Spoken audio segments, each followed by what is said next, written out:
Porque uma coisa é o produto inconstitucional do Alexandre de Moraes ser exposto aqui e ali e depois cair no esquecimento. Não tem como cair no esquecimento quando, na posse do homem mais importante do mundo, que convidou pessoalmente Jair Bolsonaro, o nosso presidente Jair Bolsonaro não vai participar. Fala pessoal, sejam bem-vindos! Começando mais um vídeo recheado de informações importantíssimas. Mas antes, inscreva-se agora mesmo no canal, deixe o seu like e compartilhe esse vídeo com o máximo de pessoas. Assim você vai estar me ajudando demais. Giro na tela e notícias a seguir.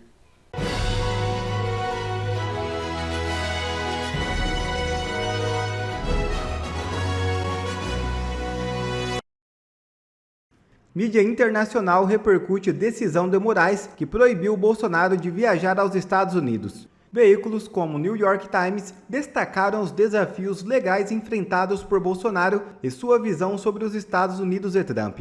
A publicação afirmou que ele busca no país uma solução para suas dificuldades no Brasil. Abre aspas. O ex-presidente brasileiro, pressionado por investigações criminais, olha para os Estados Unidos para mudar a política de sua nação e talvez mantê-lo um homem livre. Fecha aspas, escreveu o jornal. O The Washington Post abordou os conflitos entre Bolsonaro e Alexandre de Moraes, ao mencionar as críticas do ex-presidente ao ministro, a quem considera um inimigo pessoal. Abre aspas. O juiz Alexandre de Moraes, que Bolsonaro chama frequentemente de inimigo pessoal, disse na decisão que o político de extrema-direita atualmente não ocupa nenhuma posição que lhe permitiria representar o Brasil no evento. Fecha aspas. Escreveu o Washington Post. Jornais como The Guardian do Reino Unido e o espanhol El País também repercutiram a decisão de Moraes. Alexandre de Moraes tem chances real de perder o visto nos Estados Unidos, diz Eduardo Bolsonaro. Abre aspas. Na minha avaliação, existe um risco real de que Alexandre de Moraes perca o seu visto para entrar nos Estados Unidos, principalmente se aparecer essa conduta brutalmente agressiva, não só contra os brasileiros, mas também contra autoridades americanas. Eu não sei se o Trump vai entender como saudável, como democracia, essa decisão de não deixar Jair Bolsonaro vir para cá. Já existem leis dando conta de que autoridades que abusam do poder, autoridades que não respeitam, inclusive as leis americanas, podem perder o seu passaporte. Fecha aspas. Disse Eduardo Bolsonaro à Folha de São Paulo. Destemido e fortalecido com a posse de Trump, Eduardo Bolsonaro também mandou uma dura resposta para Alexandre de Moraes. Parlamentar gravou o vídeo direto dos Estados Unidos. Já imaginou você receber convite para estar na posse do próximo presidente americano e você ser ameaçado por um ministro da Suprema Corte do seu país? Vamos dar uma olhada aqui na decisão do Alexandre de Moraes, que foi inclusive publicada no G1. Abre aspas para Alexandre de Moraes, ministro da Suprema Corte brasileira. O apoio à ilícita evasão do território de réus condenados definitivamente pelo plenário do STF em casos conexos à presente investigação e a defesa da permanência clandestina no exterior, em especial na Argentina, para evitar a aplicação da lei e das decisões judiciais transitadas em julgado, estão constantemente sendo corroboradas pelo deputado Eduardo Bolsonaro, que, segundo a própria defesa, teria intermediado os convites para a viagem requerida pelo indiciado Jair Messias Bolsonaro para os Estados Unidos. Fecha aspas para Alexandre de Moraes. Aquele mesmo que deteve Jason Miller por horas no aeroporto de Brasília, depois dele dar um discurso no CITEC Brasil. O mesmo Alexandre de Moraes, que comprou uma briga com Elon Musk por causa da liberdade de expressão no X e depois congelou uma parte das contas bancárias da Starlink. Esse mesmo Alexandre de Moraes, que agora impede que Trump se encontre com Jair Bolsonaro numa clara interferência política. Não existem motivos para se evitar a viagem de Jair Messias Bolsonaro. Ele estava nos Estados Unidos e retornou ao Brasil quando essa investigação aqui já estava em curso. Ele foi para a Argentina, para a posse do presidente Milei, e retornou ao Brasil. E nunca disse, nunca declarou, nunca postou, nunca falou nada, nem sequer cogitar em sair do Brasil para ficar em outro país, para fugir de um processo que sim viola o devido processo legal. Ele é um ex-presidente. Por que ele está respondendo para a Suprema Corte do seu país? Aí onde você mora, falando agora para os estrangeiros. Será que no seu país, pessoas comuns, que não têm foro por prerrogativa de função, são processadas originalmente na Suprema Corte? Alguma coisa muito estranha nisso tudo. Então, é o que a gente tem a falar. E os brasileiros que estão na Argentina estão buscando um direito, o direito de refúgio, consagrado no Tratado Internacional dos Refugiados de 1951, e que estão, sim, sendo perseguidos. Afinal de contas, se tivessem assassinado, traficado drogas, praticado terrorismo no Brasil, jamais estariam sendo condenados a até 17 anos de cadeia, como é o caso da Débora Santos, como é o caso da senhora Iracina Gaste, de 71 anos de idade, e vários outros que nunca pisaram numa delegacia de polícia. Então, o meu recado é esse, e a gente seguirá, sim, desenvolvendo esse trabalho internacional, mesmo debaixo de ameaça. Não é a primeira vez que isso ocorre, né? Matérias da Folha de São Paulo, do jornalista Glenn Greenwald, que venceu o Pulitzer, dão conta de que assessores do Alexandre de Moraes, em conversas de WhatsApp, a qual o jornalista Glenn Greenwald teve acesso, pensavam em me condenar. Na falta de um crime, estavam sendo criativos para tentar me conectar a um blog de direita argentino para dizer que essa conexão seria uma trama internacional com o jornal La Derecha Diário. Pelo amor de Deus. Isso daí, para mim, é uma medalha de honra. É um sinal de que eu não sou corrupto, é um sinal de que eu nunca roubei dinheiro público, é um sinal de que eu nunca lavei, né, nenhum tipo de dinheiro ou cometi assassinato, trafiquei drogas ou qualquer coisa do tipo. Na falta do que me condenar, estão usando a mesma lawfare que o Trump enfrentou aqui nos Estados Unidos. Vamos seguir adiante, mais fortes do que nunca, e se Deus quiser, aqui de Washington, capital dos Estados Unidos, a partir de 20 de janeiro, muita coisa também vai mudar no Brasil, porque já está mudando no mundo. O Hamas pediu trégua, acabou de libertar reféns, Putin falou que se sentaria à mesa para conversar com Trump sobre a guerra da Ucrânia, Xi Jinping declarou que espera uma coexistência pacífica com os Estados Unidos de Donald Trump. E no Brasil? Será mesmo que o Brasil está disposto a se unir em torno de uma pessoa que a todo momento viola a Constituição e não quer sequer permitir que parlamentares falem? Se eu não puder falar, realmente, é melhor caçar o meu mandato. Um abraço a todos vocês. Ana Paula Hinkel e Gustavo Gar alertam sobre o que virá pela frente contra Alexandre de Moraes. Paula, se tornou desde ontem um dos maiores assuntos aqui, principalmente nas redes sociais. O New York Post deu bastante repercussão em relação a esse assunto. O Wall Street Journal, até notas do New York Times, ou seja, não é uma coisa que vai passar assim, não. Imagina, é a posse do presidente mais importante do planeta. Quem vai falar de Bolsonaro? Pois estão falando. E como você muito bem trouxe aí o print, né, da manifestação do Comitê para Assuntos Internacionais da Casa dos Representantes, esse comitê ele é diretamente ligado ao Marco Rubio, o que é agora o novo secretário de Estado do governo Trump. Marco Rubio foi já brifado, já foi pautado, né, digamos assim, sobre o que está acontecendo na América Latina, na Nicarágua, Cuba, ele sabe, porque ele é de descendência cubana, e principalmente no Brasil. Muita gente espera tal bala de prata de Donald Trump para aliviar o Brasil em relação a Alexandre de Moraes, em relação ao judiciário brasileiro. Tudo isso, Paula, faz parte do combo Brasil.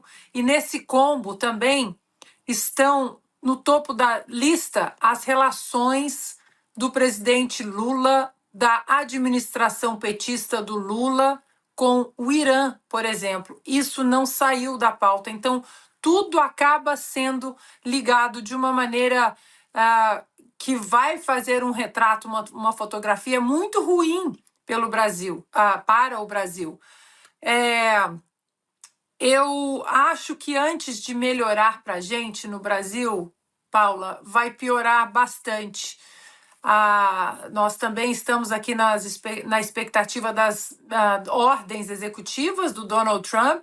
Será que ele vai colocar o dedo pesado em relação às sanções no Brasil ou até usar a proposta de tarifas para o Brasil em relação aos Estados Unidos, já que ele colocou o nome com todas as letras do Brasil, que o Brasil coloca muitas tarifas em produtos americanos e os americanos não fazem a mesma coisa. Então, Paula, é muito ruim toda essa fotografia do Brasil de 2025 do Lula. Mas, apesar de todos nós estarmos desejando que o presidente Bolsonaro estivesse lá e fizesse, tentasse amenizar um pouco a fotografia do Brasil, dizendo esse Brasil de 2025 é o do Lula, mas não é o Brasil dos brasileiros. O Brasil dos brasileiros sou eu. Eu represento o verdadeiro Brasil dos brasileiros que trabalham de sol a sol, que pagam os seus impostos em dia, que querem o respeito à Constituição.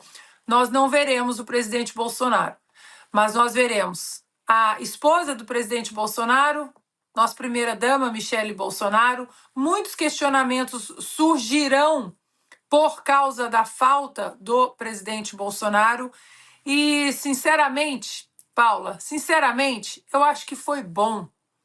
Apesar de torcer, apesar do desejo de vermos o presidente Bolsonaro, foi bom que isso aconteceu. Vai ser bom para o Brasil. Apesar do sentimento de que é injusto o presidente Bolsonaro não estar lá, não houve condenação, não houve absolutamente nada, nós sabemos disso, vocês disseram. Vai ser bom, porque, mais uma vez, as vísceras desse regime totalitário de Alexandre de Moraes vão ser expostas.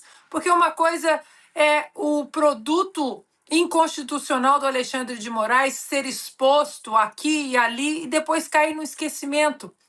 Não tem como cair no esquecimento quando, na posse do homem mais importante do mundo, que convidou pessoalmente Jair Bolsonaro, o nosso presidente Jair Bolsonaro não vai participar. Então, apesar do sentimento ruim, vai ser bom para o Brasil. Existe uma expressão em inglês que é mark my words. Basicamente quer dizer grave as minhas palavras, no sentido de escuta o que eu estou te falando, isso vai acontecer. Pois então eu digo, mark my words. A decisão de Alexandre de Moraes vai custar muito, muito caro para ele. Ele acabou de cometer o maior erro da sua vida. Inebriado nessa bolha intransponível que ele vive aqui no Brasil, completamente desconectado com o mundo real, ele toma decisões achando que nunca será atingido, que a justiça, nunca chegará até ele. Só que agora ele mexeu num vespeiro que ele não tem a menor noção das consequências do que estão para acontecer. Isso aí eu posso garantir para vocês. Não é só Donald Trump que tem um alvo agora em cima do Moraes, e nós estamos falando do homem mais poderoso do mundo nesse momento. Mas o Congresso americano também. Como eu havia dito, Moraes tinha duas decisões, duas opções. Ou liberava o Bolsonaro para ir, mas ficaria parecendo como se fosse fraco, ou tivesse arregado, o que para o ego e para a vaidade dele seria simplesmente impensável. Ou negava a ida do Bolsonaro à posse do Donald Trump, posaria de fortão no Brasil, mas jogaria o Brasil na lama numa crise diplomática como a gente nunca viu antes, sem falar que com o país mais poderoso do mundo, tendo ele agora como alvo para poder também fazer com que a justiça seja feita. Então vocês podem ter certeza, o que virá por aí, ele não tem nem noção de compreender. O problema é que ele está tão preso naquela bolha dos puxa-sacos, jornalistas de esquerda, ele acha que ele é amado, que o que ele está fazendo é bem para a democracia. Ele vai pagar caro pelo que ele está fazendo. Ele vai pagar muito caro. Muitos falam que eu já deveria ter parado de falar sobre ele, mas você pode ser preso. Olha, na minha opinião, nós já estamos presos num país ditatorial. E eu entreguei minha vida para Deus, sinceramente. Se eu tiver que ser preso, se eu tiver que ter minha vida destruída, a Polícia Federal invadir minha casa mais algumas vezes, eu entreguei minha vida para Deus, eu entreguei minha vida para essa causa e porque eu acredito. Eu não vou arregar, eu não vou deixar de falar. Agora, o Moraes, sim, ele vai sofrer grandes consequências. Vocês se lembram dessa pessoa aqui, ó? Maria Elvira Salazar, deputada federal da Flórida. Foi através do Adam Smith, Chris Smith, a gente conseguiu fazer uma audiência pública nos Estados Unidos. Com muito custo, depois de muitos meses, viajando para lá, nós, da Delegação de Deputados Federais do Brasil, conseguimos fazer uma audiência pública E ela compareceu na audiência pública e, para se preparar para essa audiência pública, ela estudou o que é que a gente estava apresentando. Que a gente estava falando sobre a ditadura e a perseguição à liberdade de expressão que estava sendo destruída no Brasil por Alexandre de Moraes. Ela estudou o caso, chegou lá e soltou essa frase que ficou icônica e todo mundo se lembra disso aqui, ó. Unfortunately, while I was doing my research, I just came to the conclusion that now Brazil not only has a convicted felon for political corruption as president, Ignacio Lula da Silva, but now has a totalitarian operator as the Chief Justice of the Supreme Court, called Alexandre de Moraes. Wow. Eu estava aí nesse momento das palmas. As palmas foi a alegria de que alguém finalmente entendeu a situação do Brasil. Thank you. I mean, there's nothing to celebrate. Poor Brazilians. They deserve a lot better. Bom, depois que o Trump foi eleito, ela teve essa fala aqui, ó. Presta atenção. And Alexandre de Moraes should know that he is just a Supreme Court justice. He is not God. That there is a democracy in Brazil that he needs to respect, starting with freedom of speech. Pois bem, você se lembra desse momento? Aqui ela chama o Alexandre de Moraes de operador da ditadura no Brasil. Nesse momento aqui, ela chama Alexandre de Moraes de operador da ditadura do Brasil. Pois eu tenho uma notícia para vocês. Tá preparado? Opositora a Moraes chefiará Comitê Internacional na Câmara dos Estados Unidos. Moraes foi alvo de Maria Elvira Salazar, deputada que presidirá o Subcomitê de Assuntos Ocidentais na Câmara dos Estados Unidos durante o governo Trump. Então ela vai ser chefe de um comitê que faz parte do Comitê Internacional da Câmara e Assuntos Ocidentais. Nós estamos no Ocidente. Através dela, várias políticas de sanções poderão ser aprovadas. Através dela, várias mudanças nas relações diplomáticas de Brasil e Estados Unidos poderão ser aprovadas. Através dela, novas audiências públicas para ouvir o povo brasileiro do que está acontecendo no Brasil poderão acontecer. Através dela, o Brasil passa agora a ter um contato direto. Nós temos um contato direto com grandes nomes do parlamento americano para que eles possam entender o que está acontecendo no Brasil. E ela é muito próxima do Donald Trump. O cerco está fechando. É assim, uma coisa que a gente percebeu há um ano atrás é que a situação aqui no Brasil está tão alarmante, está tão absurda, tão surreal, que ela não ia durar por muito tempo. E eu garanto para vocês, não vai durar por muito tempo. Pode me prender, pode destruir minha vida, eu não tenho apego a nada na minha vida hoje, eu entreguei minha vida para isso aqui. Mas nós vamos viver em um país livre, sim. E essa dinastia do Alexandre de Moraes um dia vai fazer parte do nosso passado. Nós vamos olhar para isso, aprender, criar dispositivos para que nunca aconteça novamente. Um abraço. Quer ver mais conteúdos como esse? Então inscreva-se agora mesmo no canal e ative o sininho das notificações. Assim você não perde mais nenhum conteúdo que é postado aqui no canal. E também já deixe o seu like para o YouTube ajudar a divulgar o nosso trabalho. Fico por aqui e que Deus abençoe a todos. Brasil acima de tudo e Deus acima de todos.